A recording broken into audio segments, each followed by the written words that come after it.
They say money changes people. But in Isabel's case, it wasn't the money that changed her. It was the betrayal. Imagine staring at your husband of 5 years, the man you supported through bankruptcy and depression, only to have him hand you divorce papers on the day you both lost your jobs. He called her dead weight. He told her she was destined for mediocrity. He didn't know that 3 days later, a single phone call would hand Isabel the keys to a $1.3 billion real estate portfolio that owns the very ground he walked on.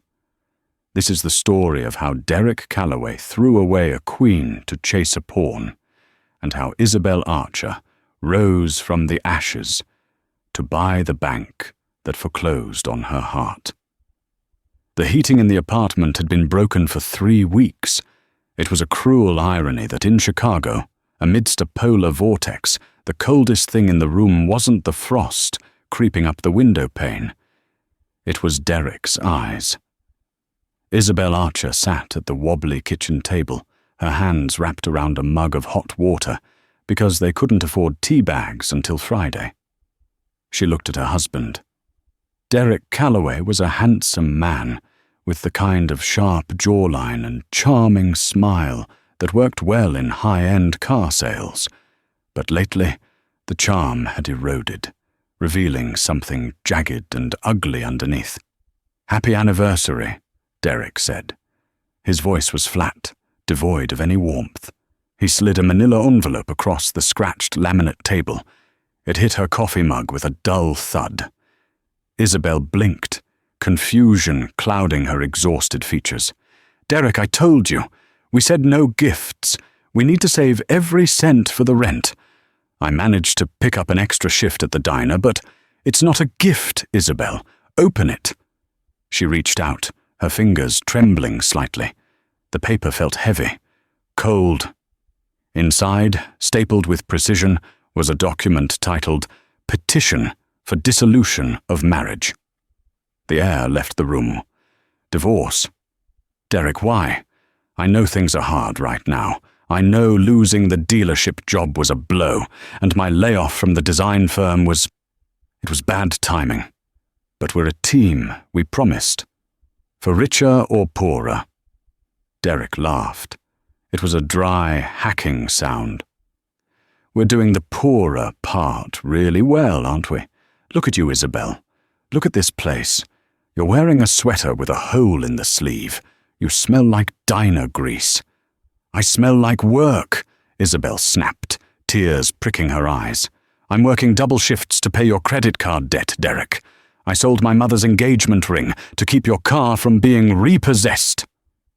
Derek stood up, smoothing down his suit, a custom Armani he refused to sell, claiming he needed it to maintain appearances. "And that's the problem," he sneered. "Your small time, your survival mode. I need to thrive. I met someone, Isabel, someone who fits where I'm going, not where I've been." The world seemed to tilt on its axis. "Someone? Who?" "Bianca. Bianca Sterling," Isabel gasped. "The daughter of your old boss? The one who got you fired for incompetence?" "The one whose father owns half the commercial district," Derek corrected, checking his watch. "She believes in my vision. She's going to seed my new venture. But she doesn't date married men. So, sign the papers. I'm moving out tonight. I've already packed." "You can't just leave me here," Isabel whispered, the reality crashing down on her. "Rent is due in 2 days. I don't have it. If you leave, I'm homeless." Derek walked to the door, grabbing his suitcase. He paused, hand on the knob, and looked back with a look of genuine pity that hurt worse than the anger. "Then I suggest you find a smaller box to live in. You were always good at being invisible, Isabel. Maybe it's time you disappeared." He slammed the door. Isabel sat in the silence of the freezing apartment, the papers staring up at her. She didn't scream. She didn't throw things. She just sat there, feeling a piece of her soul wither and die. She was 32 years old, with $11 in her bank account, no career, and a husband who had just discarded her like a used wrapper. She was rock bottom, but she didn't know that the floor was about to give way to a gold mine. 3 months later. If rock bottom had a basement, Isabel was living in it. She had been evicted from the apartment 2 weeks after Derek left. She was now renting a room in a boarding house in the South Side that smelled permanently of boiled cabbage and mildew. She worked 2 jobs, a morning shift at a bakery starting at 4 a.m. and a night shift cleaning office buildings downtown.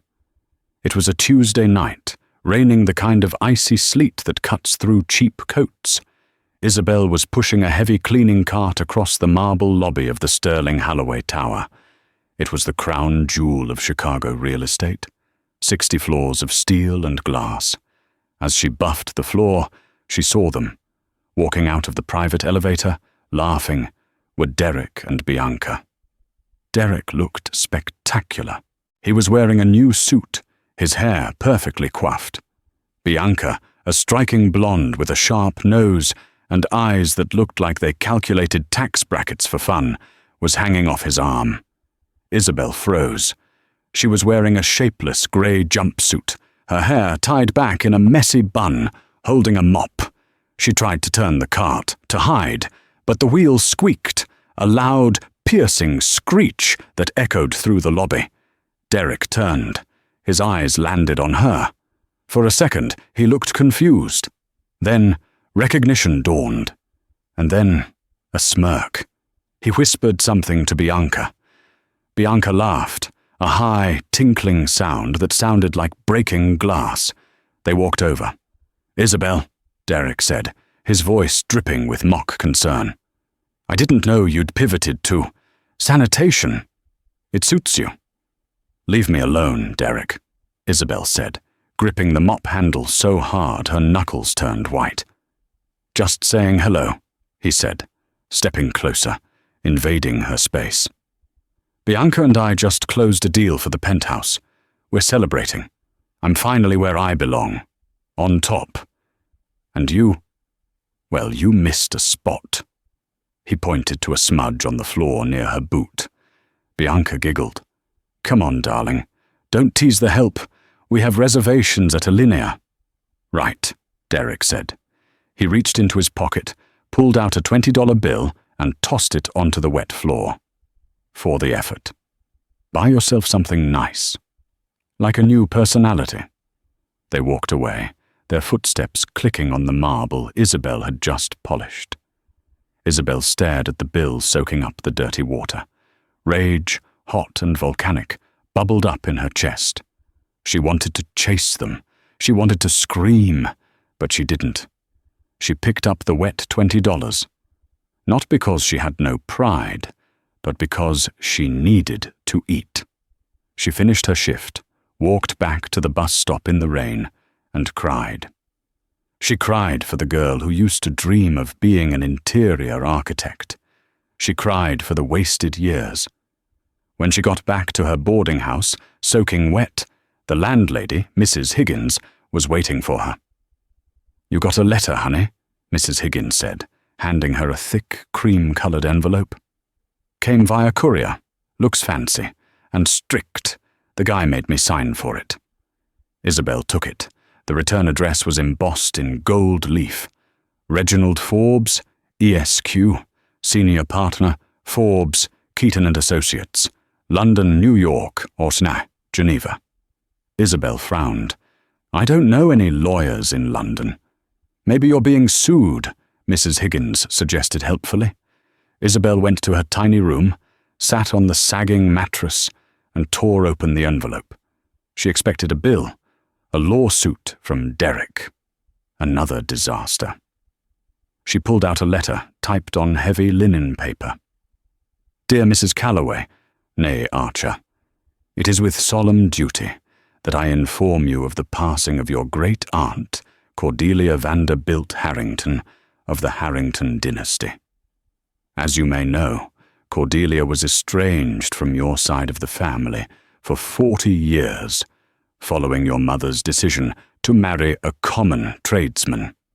However, Cordelia kept tabs on all her lineage. Upon her death last week in Zurich, her last will and testament was unsealed. The will contains a specific clause regarding the Horrington Trust. This trust includes the deed to the Harrington estate in Surrey, a majority stake in Harrington Global Holdings, and a diversified real estate portfolio valued at approximately $1.3 billion USD. Isabel stopped reading. She couldn't breathe. 1.3 billion? She thought her great-aunt was a myth, a story her mom told her about a grumpy old lady who lived in Europe. She forced her eyes back to the paper.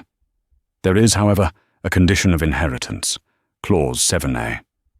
The assets are to be transferred to Isabel Archer solely and exclusively if, and only if, she is free of any marital bonds to one Derek Calloway. My private investigators have confirmed your divorce was finalized by the courts yesterday. Consequently, you are the sole heir. Enclosed is a first-class ticket to New York. Please come to our offices immediately. Do not speak to the press. Sincerely, Reginald Forbes. Isabel read the letter 3 times, then 5 times. The divorce, the very thing Derek used to destroy her, was the key that unlocked a fortune larger than anything Derek could ever dream of. If he had stayed married to her for just 1 more week, or if he hadn't rushed the paperwork to be with Bianca, the money would have been tied up in probate or shared. But he had rushed it. He had freed her. Isabel looked at the water-stained ceiling. For the first time in years, she didn't feel small. She felt dangerous. The office of Forbes, Keaton and Associates, was located on the 80th floor of a skyscraper in Manhattan. The view was dizzying, looking down on Central Park like it was a backyard garden. Isabel sat across from Reginald Forbes. He was a man who looked like he had been carved out of mahogany, sturdy, expensive, and unyielding. "Water?" he offered. "Whiskey," Isabel said. "Neat." Reginald raised an eyebrow, a flicker of a smile touching his lips. He poured 2 glasses. To Cordelia. She was a difficult woman, but she had an exquisite sense of timing. She hated Derek, Isabel asked, taking the glass. She was wearing a thrift store blazer she had steamed 3 times, trying to look presentable. She hated everyone, Reginald corrected. But she particularly detested men who, as she put it, preen like peacocks, but possess the brain of a pigeon. She had you under surveillance for 5 years, Isabel. She saw how you supported him. She saw how you suffered. She wrote the clause 2 years ago. She wanted to ensure that if you ever got this money, he wouldn't see a dime of it. Reginald slid a black binder across the desk. This is your portfolio. You now own 3 city blocks in Manhattan, 2 hotels in London, an island in the Mediterranean, and, interestingly enough, Reginald paused, flipping a page. You are now the majority shareholder of the syndicate that owns the debt of the Sterling Holloway Tower in Chicago. Isabel froze. The building where Derek just rented the penthouse? The building Bianca's father owns. Bianca's father, Mr. Sterling, is the developer, Reginald explained, his eyes twinkling with mischief. But developers run on debt. The bank that holds the mortgage on that tower was acquired by Harrington Global last month. Technically, you are their landlord. And looking at these financials, Mr. Sterling is behind on his payments. Isabel stood up and walked to the window. She looked out at the city. She thought about the mop bucket. She thought about the $20 bill on the wet floor. She thought about Derek's laugh. She turned back to Reginald. I don't want to just be rich, Reginald. What do you want to be, Ms. Archer? I want to be educated, she said, her voice hard as steel. I don't know how to run an empire. I need you to teach me. I need to know real estate law. I need to know corporate raiding. I need to know how to destroy someone without them ever seeing my face." Reginald leaned back, steepling his fingers. "That will take time, and a new wardrobe." "I have time," Isabel said. "And now I have the wardrobe." The next 6 months were a blur. Isabel didn't just spend money, she weaponized it. Under Reginald's tutelage, she underwent a metamorphosis. She hired image consultants, not to make her look like a trophy wife, but to make her look like a CEO. She cut her hair into a sharp, asymmetrical bob. She swapped the polyester for tailored silk and Italian wool. She learned to walk not with a scurry, but with a stride that commanded attention. She also studied. She spent 18 hours a day learning balance sheets, cap rates, and leverage buyouts. She wasn't just inheriting the Harrington empire, she was taking the wheel. Meanwhile, back in Chicago, Derek was living the high life. His social media was full of photos of him and Bianca on yachts, at galas, driving Ferraris. He had started his own luxury real estate firm, Callaway Prime, funded entirely by Bianca's father. He had no idea that the ground beneath him was shifting. It started with small things. Callaway Prime's loan applications for new developments began getting rejected by major banks that were quietly advised by Harrington Global. Then, the rumors started. A mystery buyer was snapping up properties in Chicago, specifically the ones surrounding Derek's new office, squeezing the market. 6 months after the inheritance, Isabel was ready. "It's time," she told Reginald. "The Sterling Holloway Tower?" Reginald asked. "No," Isabel said. "That's dessert. I want the main course first. Derek is hosting the Gala of the Year next Saturday to launch his new flagship project. Everyone who is anyone in Chicago real estate will be there. He thinks he's going to announce a partnership with the cryptic Harrington Group because he sent an invite to the generic inbox and got a polite automated RSVP.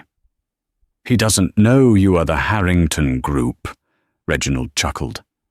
"He thinks Harrington is some old British guy."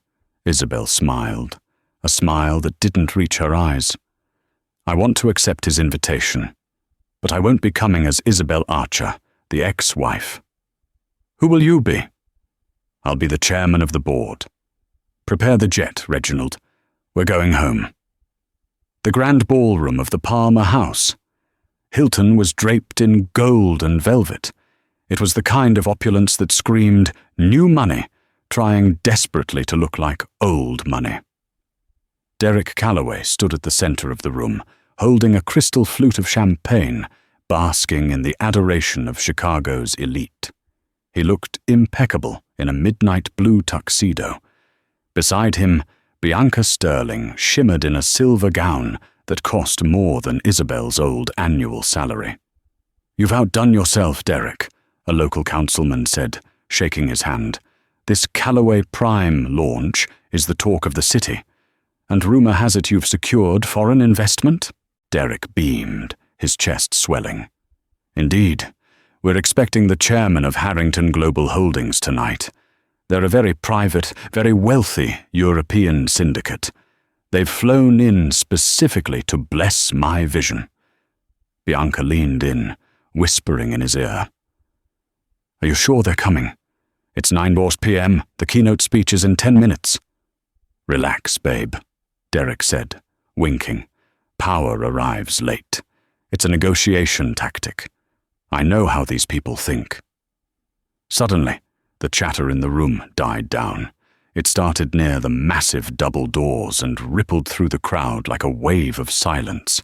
The string quartet actually stopped playing mid-measure. Derek turned, annoyed. "What is going on? Did the waiters drop a tray?" But no one was looking at waiters. They were looking at the entrance. Standing at the top of the grand staircase was a woman. She was wearing a gown of deep, blood-red silk that clung to her frame like liquid fire. It was backless, daring and utterly sophisticated. Diamonds, real, heavy, vintage diamonds, glittered at her throat and ears. Her hair was a sharp, glossy bob that framed a face, striking in its cold beauty. She didn't just stand there. She owned the oxygen in the room. Derek squinted. The woman looked familiar, but in the way a dream feels familiar. The posture was different. The aura was different. "Who is that?" Bianca asked, her voice tight with jealousy. The woman began to descend the stairs. Flanking her were 4 men in dark suits, looking like the Secret Service. One of them was Reginald Forbes. As she reached the bottom step, the crowd parted for her, drawn by the magnetic pull of absolute power. She walked straight toward Derek. Derek's heart hammered against his ribs.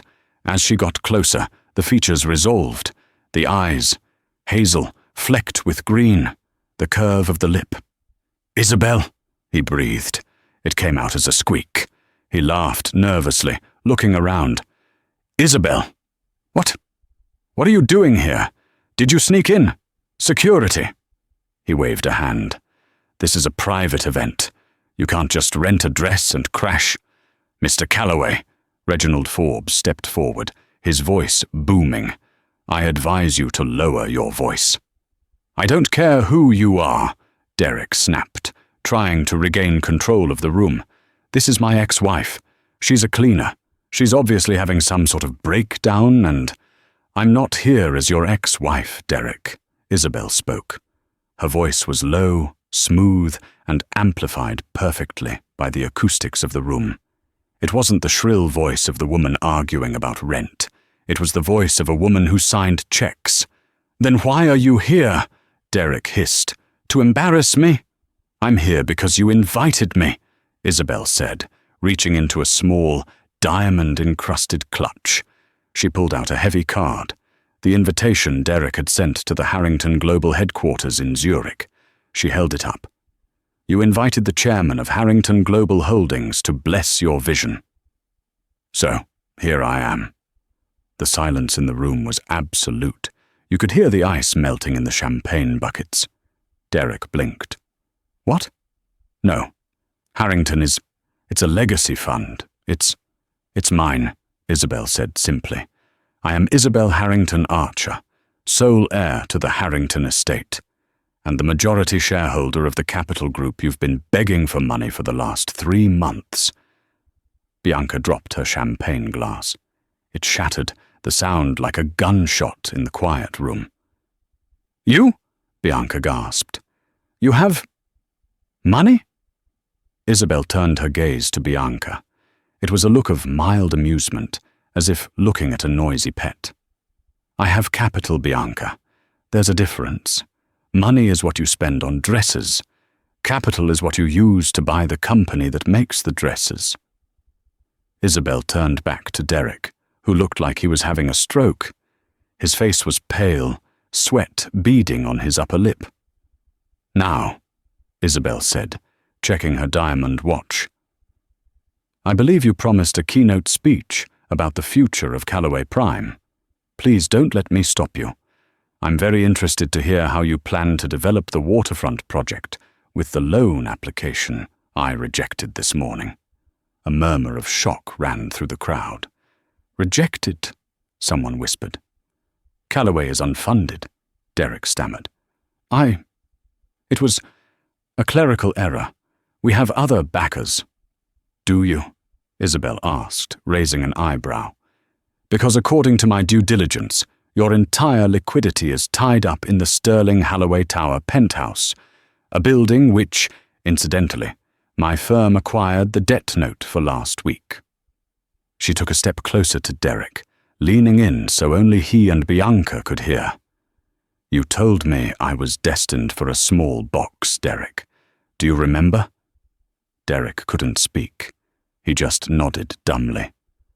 "I decided to buy the box," she whispered, "and the building, and the block.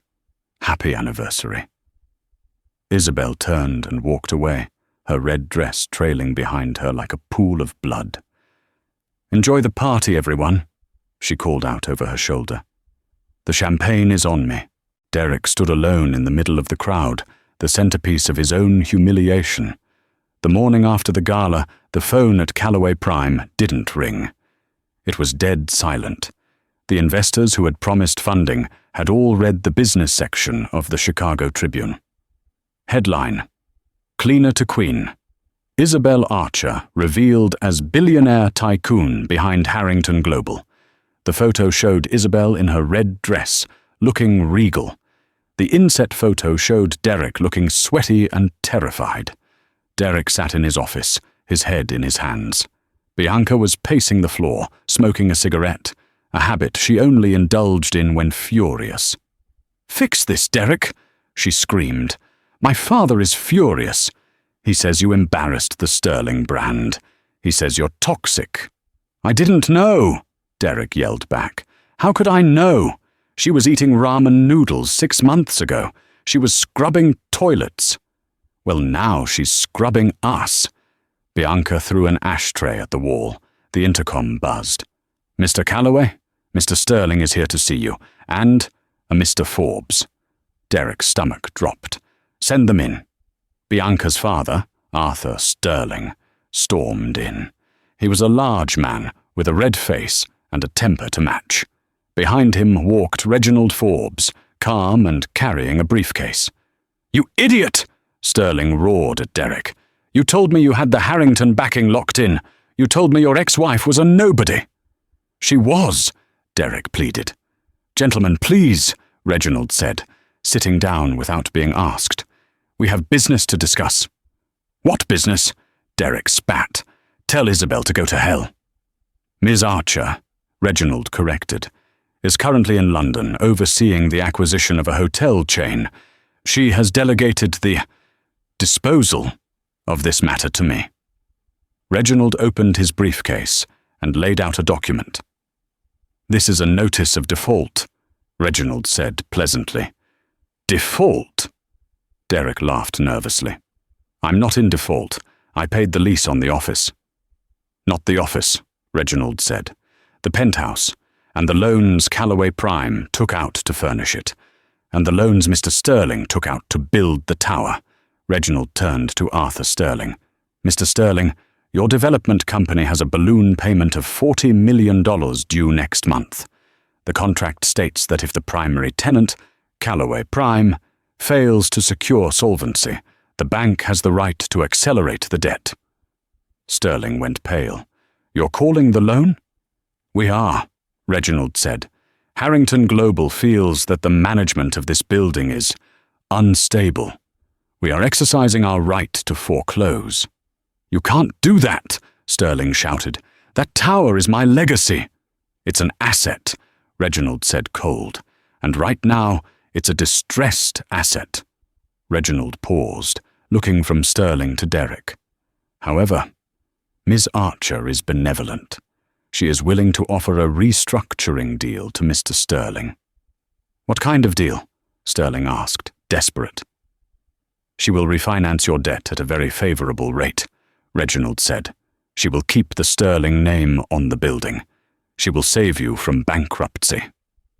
"What's the catch?" Bianca asked, eyes narrowing.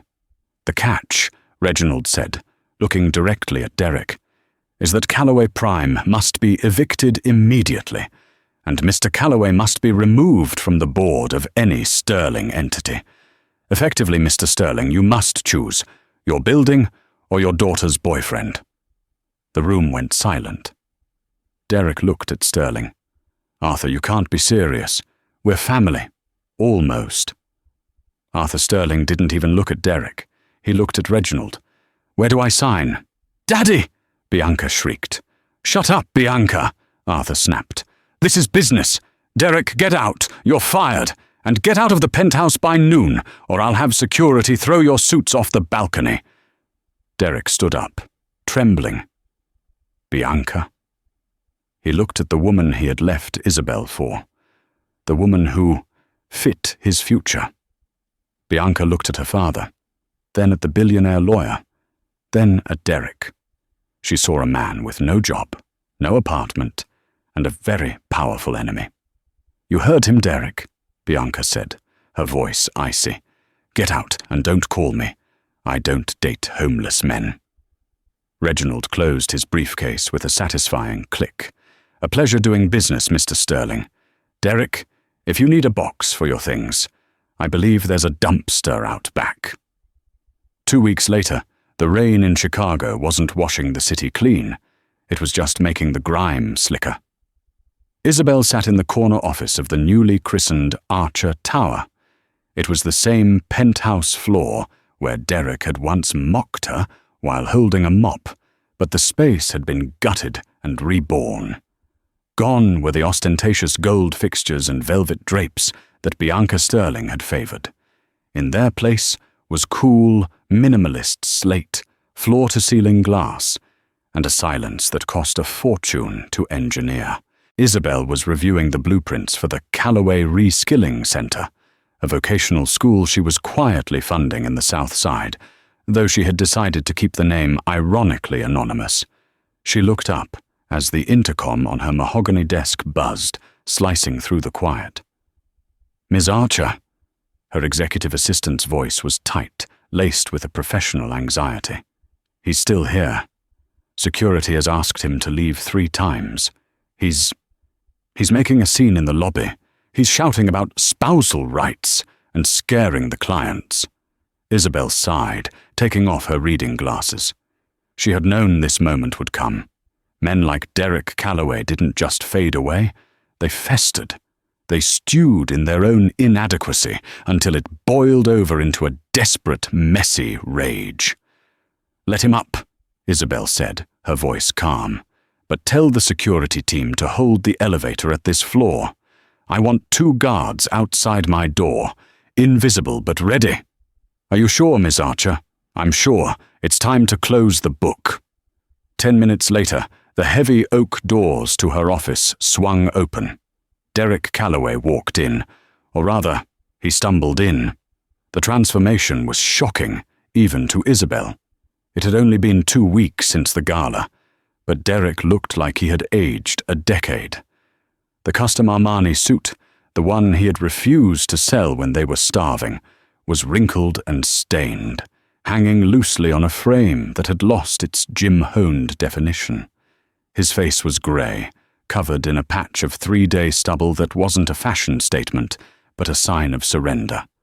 His eyes, usually bright with unearned confidence, were bloodshot and darting around the room like a trapped animal. He stopped in the center of the vast office, his shoes squeaking on the polished concrete floor. He looked at the view of Lake Michigan. He looked at the abstract art on the walls. Finally, he looked at Isabel. She didn't stand up. She didn't offer him a seat. She simply watched him, her hands clasped on top of the blueprints. "Isabel," he croaked. His voice cracked, a dry, raspy sound. "Derek," she replied. The temperature in the room seemed to drop 10 degrees. "You have 5 minutes. My billing rate is currently $5,000 an hour, but I'll write this off as a charitable donation." Derek flinched at the word charity. He straightened his spine, trying to summon the ghost of his old arrogance. He reached into his jacket pocket and pulled out a crumpled piece of paper, slamming it onto her pristine desk. "I'm not here for charity," he spat, though his hands were shaking. "I'm here for what's mine. I spoke to a lawyer, a guy I met at a bar on State Street. He's a shark, Isabel, and he told me everything." Isabel raised an eyebrow, glancing at the paper. It was a napkin with scribbled legal jargon on it. "And what did this shark tell you, Derek?" "He said I have a case for fraud." Derek's voice rose to a shout, echoing off the glass walls. "You inherited this money while we were married. You had to have known. You hid assets during the divorce settlement. That's a felony, Isabel. It's concealment of marital property." He began to pace, his energy manic. $1.3 billion. And you let me walk away with nothing. You let me take the debt? The courts won't like that. I'm going to sue you for half. No, more than half. Emotional distress, punitive damages. By the time I'm done, you'll be back in that boarding house. Isabel waited for him to finish. She watched him panting, his chest heaving with false indignation. She felt a strange sensation, not fear, not anger, but pity. He was so small. "Are you done?" she asked softly. "I'm just getting started." "Sit down, Derek," she commanded. It wasn't a suggestion, it was an order given with the weight of a CEO. Caught off guard, Derek slumped into the leather guest chair. Isabel stood up and walked around the desk, leaning against the edge, looking down at him. "You really didn't read the papers, did you? You were so eager to run to Bianca and her penthouse that you just signed whatever Reginald put in front of you." "I signed a standard divorce decree," Derek argued. "You signed a timeline," Isabel corrected. "Let me explain something to you about Great-Aunt Cordelia. She was a woman who detested stupidity almost as much as she detested greed. She knew you, Derek. She had files on you going back 5 years. She knew about the credit cards. She knew about the emotional abuse. And she knew that if I inherited the money while we were married, you would drain me dry." Isabel leaned in closer, her perfume, expensive, subtle, sandalwood and rose, wafting over him. "The will was held in a blind trust with a trigger clause," she explained, enunciating every word. "The assets were legally frozen, non-existent to me, until the exact moment I was no longer Mrs. Derek Calloway. The timestamp on our divorce decree was 9:02 a.m. that Tuesday. The timestamp on the trust activation was 9:01 a.m. Derek's mouth opened, but no sound came out. "For that 1 minute," Isabel whispered, "I was a single, unemployed woman with $11 in her bank account. That is the woman you divorced. You didn't divorce a billionaire, Derek. You created one. Legally, you have claim to absolutely nothing." The silence that followed was heavy, suffocating. Derek stared at her, the realization crashing down on him like a physical blow. The legal loophole he had clung to was a fantasy. There was no lawsuit. There was no payout. There was just him and his mistakes. His face crumbled. The anger drained away, leaving only naked terror. He looked at his hands, hands that used to sign leases on luxury cars, now shaking and empty. I didn't know," he whispered. Tears welled up in his eyes, tracking through the grime on his cheeks. "Isabel, I'm ruined. Sterling is suing me for the lease break on the penthouse. I owe the credit card companies $40,000. They took my car this morning. I have nowhere to go." He looked up at her, and his eyes changed. The desperation shifted into something manipulative. He slid out of the chair and fell to his knees. "Isabel, please," he begged, reaching for her hand. She pulled it away sharply. "Don't touch me." "We were good once," he cried, ignoring her recoil. Remember our honeymoon in Wisconsin? Remember when we adopted Buster? We were a team, Izzy. You loved me. I know you did. You sold your mother's ring for me." "Yes," Isabel said, her voice like ice. "I sold my mother's ring to pay for your mistakes, and you thanked me by calling me dead weight on our anniversary." "I was stressed. I wasn't myself," Derek sobbed, clutching at the hem of her silk trousers. "I made a mistake, a horrible mistake. Bianca, she was nothing. She was just a distraction. You're the one. You've always been the one. Look at you. You're a queen now. You need a king. Let me come back. I'll sign a prenup. I won't ask for a dime. Just let me be your husband again. Let me take care of you." Isabel looked down at the man kneeling on her Persian rug. She searched her heart for any flicker of the old love. She looked for the charm, the warmth, the partnership they had promised each other. She found nothing. It wasn't that she hated him. It was worse. She felt absolutely nothing. He was a stranger, a bad investment she had written off years ago. "You don't want me, Derek," she said, her voice flat. "You don't miss me. You miss the safety. You're drowning, and you think I'm a life raft." "Yes," he admitted, sobbing openly now. "I am drowning. Please, Izzy, save me. You have billions. You wouldn't even miss it. Just let me stay in one of your apartments. Give me a job. Anything." Isabel walked back to her desk and sat down. She felt lighter than she had in years. The final shackle was broken. "I do have a job opening," she said thoughtfully. Derek's head snapped up, hope flaring in his eyes. "Yes? I can run sales. I can manage the properties. I know the market, Isabel." "The job isn't in sales," Isabel said, picking up her pen and returning to her blueprints. "I own a diner on 5th Street, the Bluebird. I used to work a double shift there while you sat on the couch, vision boarding. The manager tells me they need a dishwasher. The pay is minimum wage, but you get a free meal per shift." Derek stared at her, his jaw unhinged. A dishwasher?" "Me." "It's honest work, Derek," she said, without looking up. "It builds character. Something you're sorely lacking." "You bitch!" Derek screamed, scrambling to his feet, his face twisting into a mask of ugly rage. "You think you're better than me? You're nothing. You're just a lucky little—" Isabel pressed the button on her desk. The double doors flew open instantly.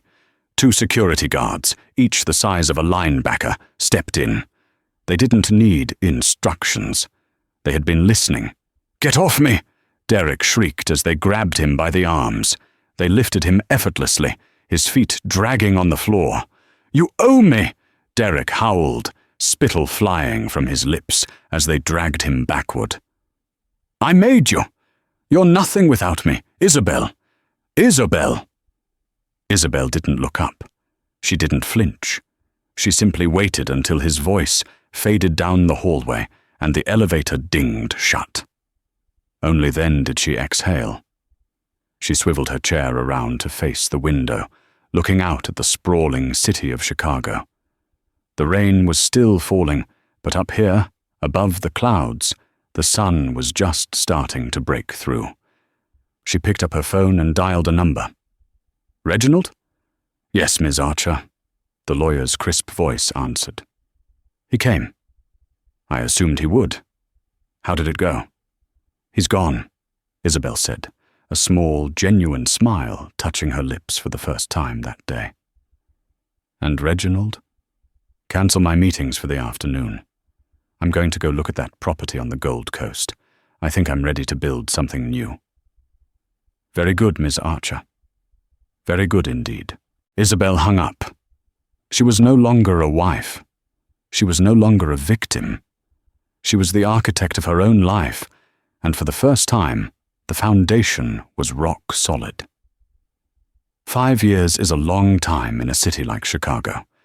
It is enough time for skylines to change, for fortunes to be made, and for men to be forgotten. The Archer Tower now dominated the lakefront, a glittering needle of glass and steel that housed the headquarters of Isabel's empire. She had become a fixture of the city, a philanthropist, a titan of industry, and a symbol of resilience. She was photographed at galas wearing vintage Chanel, usually on the arm of her new husband, Thomas. Thomas was a quiet, rugged landscape architect who didn't care about the billions. He loved Isabel because she laughed at his terrible jokes and liked to eat tacos on the hood of his truck. She was happy. She was safe. She was complete. Derek Calloway, on the other hand, was none of those things. He was currently the night manager at the Rusty Anchor, a dive bar located 3 blocks off the tourist strip near Navy Pier. It was the kind of place that smelled permanently of stale beer, damp wool, and regret. The floors were sticky, the neon sign flickered with a headache-inducing buzz, and the patrons were mostly regulars who drank to forget that they had nowhere else to go. Derek had aged in a way that wasn't graceful, The sharp jawline that had once charmed wealthy widows in car dealerships was now softened by puffiness and cheap alcohol. His hair, once his pride and joy, was thinning aggressively at the temples. He wore a polyester shirt with a manager name tag that was crooked. It was a Tuesday night in November. The wind was howling off the lake, rattling the single-pane windows of the bar. It was the same kind of biting cold that had swirled around him the night he left Isabel in that freezing apartment 5 years ago. Derek stood behind the bar, wiping down a spot that would never be clean. The TV in the corner was muted, playing the local news. Suddenly, a picture flashed on the screen. It was Isabel, cutting a ribbon at a new children's hospital wing. She looked radiant. Derek stared at the screen, his hand freezing on the rag. A bitter, acidic bile rose in his throat. "Turn that garbage off," he barked at the bartender, a kid named Leo. "But boss, that's the Archer lady," Leo said, looking at the screen. "She just donated 50 mil. She's a saint." "She's a witch," Derek muttered, grabbing the remote and killing the feed. "And get back to work." The door to the bar creaked open, letting in a gust of icy wind and rain. "We're closing in 10, Derek shouted without looking up. "Last call was 5 minutes ago." "I believe," a voice said, a voice smooth as aged cognac and cold as a tombstone, "that your sign says open until 2 a.m. Derek froze. He knew that voice. It was the voice that had haunted his nightmares for half a decade. He looked up. Standing in the entryway, shaking rain off a black umbrella, was Reginald Forbes. The lawyer looked exactly the same as he had 5 years ago. He was wearing a trench coat that probably cost more than the entire inventory of the bar. He held a cane with a silver handle, though he didn't seem to need it for walking. He looked out of place, like a diamond in a dumpster. The few drunks at the end of the bar went quiet, sensing the shift in atmospheric pressure. Reginald walked slowly to the center of the bar. He placed his cane on the counter with a deliberate click. He didn't look at the sticky floor. He looked directly at Derek. "Hello, Mr. Calloway." Derek's heart hammered against his ribs. He felt a sudden urge to run out the back door, but his legs felt like lead. "What are you doing here?" Derek rasped. "Here to sue me again. I don't have anything left. You took the car. You took the condo. I live in a studio above a laundromat. You won. Leave me alone." "I am not here to litigate," Reginald said calmly, taking a seat on a torn vinyl stool. "I am here to tidy up. Whiskey. Neat. And not the swill from the rail. Top shelf." Derek poured the drink with trembling hands. He slid the glass across the bar. Reginald took a sip, grimaced slightly, but said nothing. "Why are you really here?" Derek demanded, leaning over the bar. "Did she send you? Is she outside in the limo, laughing?" "Isabel doesn't think about you, Derek," Reginald said, setting the glass down. "She doesn't hate you. She doesn't pity you. To her, you are simply a chapter in a book she finished reading a long time ago. She is in Paris this week, I believe. Honeymooning." The words hit Derek like physical blows. Indifference was worse than hatred. Hatred meant you still mattered. "Then why come?" Derek asked, his voice breaking. "Just to torture me?" "I am retiring," Reginald stated. "Next week, I step down as senior partner at Forbes, Keaton and Associates. As part of my departure, I am archiving the Harrington estate files. I came across the original last will and testament of Cordelia Vanderbilt Harrington." "The dead aunt," Derek sneered. "The one who rigged the game." "The one who understood human nature," Reginald corrected. He reached into his coat pocket and pulled out a folded document. It was a photocopy, heavy and official. "You never read the full will, did you, Derek? You were so focused on the inheritance clause, the one that gave Isabel the billions, that you stopped reading." It didn't matter, Derek muttered. I got nothing. That is where you are wrong, Reginald said softly. He smoothed the paper out on the wet bar top. Cordelia was a cynical woman, but she was fair. She worried that perhaps her judgment of you was too harsh. She worried that maybe you were a good man who simply fell out of love. It happens. Marriages end. She didn't want to punish a man for honesty. Reginald tapped a paragraph near the bottom of the page. Read Clause 12b, the consolation of character clause. Derek squinted at the dense legal text. Clause 12b. In the event of a dissolution of marriage, should the husband, Mr. Derek Calloway, demonstrate undue hardship, kindness, or grace during the separation proceedings. Derek stopped reading. He looked up at Reginald. What does this mean? Keep reading, Reginald commanded. Specifically, should he leave the marriage without malice, cruelty, or demands for financial ruin of my niece, the estate shall grant him a one-time fresh start payment of $5,000, $5 million USD, to ensure he is not left destitute as a final act of charity towards the man my niece once loved. The world seemed to tilt on its axis. The noise of the bar faded away. The buzzing of the neon sign stopped. All Derek could hear was the rushing of blood in his ears. $5 million, he whispered. $5 million, Reginald confirmed. Tax-free. It was sitting in an escrow account the day you met me in the lobby, the day you were served the papers. Derek gripped the edge of the bar so hard his knuckles turned white. You had it?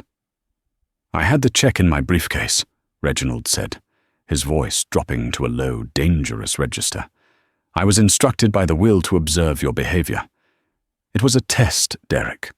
Not a test of your bank account, but a test of your soul. Reginald leaned in, his eyes hard as flint. If you had looked at Isabel that day, when she was holding that mop, soaking wet, and said, I'm sorry, Isabel, I can't stay, but I hope you'll be okay. If you had shown 1 ounce of dignity, if you hadn't thrown that $20 bill on the floor like she was a beggar. Reginald paused, letting the memory hang in the air between them. If you had been a decent human being for 10 seconds, I would have handed you a check for $5 million. You could have started your own firm. You could have kept your dignity. You could have walked away a wealthy man. Derek felt like he was going to vomit. The memory of that night in the lobby rushed back to him. The feeling of power he had felt when he mocked her. The laughter he shared with Bianca.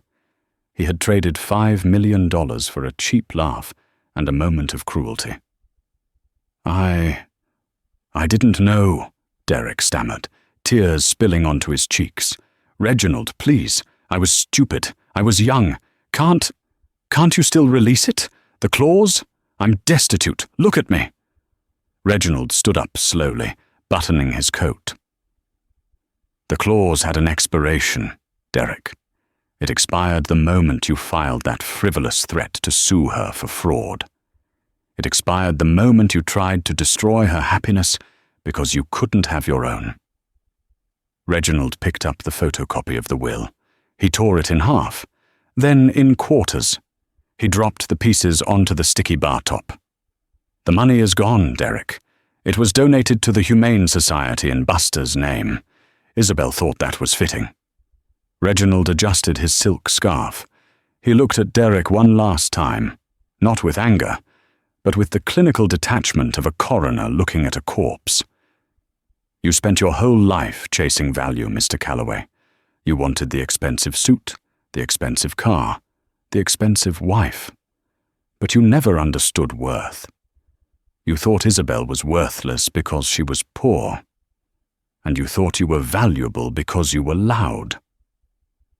Reginald reached into his wallet. He pulled out a crisp, new $100 bill. He placed it gently on the counter, right next to the torn will. "For the whiskey," Reginald said. "Keep the change. Consider it your severance package from the life you could have had." Reginald turned and walked toward the door, his cane clicking rhythmically on the floor. "Wait!" Derek screamed, stumbling out from behind the bar. "You can't leave me like this. It's not fair. It's a trick." Reginald didn't stop. He pushed open the door, opened his umbrella, and stepped out into the rainy Chicago night. Derek ran to the window. He pressed his face against the cold glass. He saw Reginald get into the back of a black Rolls-Royce Phantom, idling at the curb. As the car pulled away, the rear window rolled down just an inch. Derek caught a glimpse of a woman in the back seat. Not Isabel, but a shadow of the life he had thrown away. The taillights of the Rolls-Royce faded into the red blur of traffic, heading toward the Gold Coast, toward warmth, toward the future. Derek turned back to the empty bar. He looked at the torn paper. He looked at the $100. He sank to his knees on the dirty floor, surrounded by the smell of stale beer and failure. He realized then that the universe hadn't conspired against him. Isabel hadn't ruined him. Great Aunt Cordelia hadn't cursed him. He had held the keys to the kingdom in his hand, and he had thrown them away because he wanted to hear the sound of them hitting the floor. Derek Calloway closed his eyes and wept, while outside the rain continued to wash the city clean, indifferent to the man who had drowned himself on dry land. They say living well is the best revenge, but in Derek's case, the revenge was written in the fine print he never bothered to read. He spent his life believing that money made the man, never realizing that it was his character that determined his price. He traded a $5 million exit for a $20 insult, proving that while you can inherit a fortune, you cannot inherit class. Isabel didn't just win because she got the billions, she won because she kept her soul.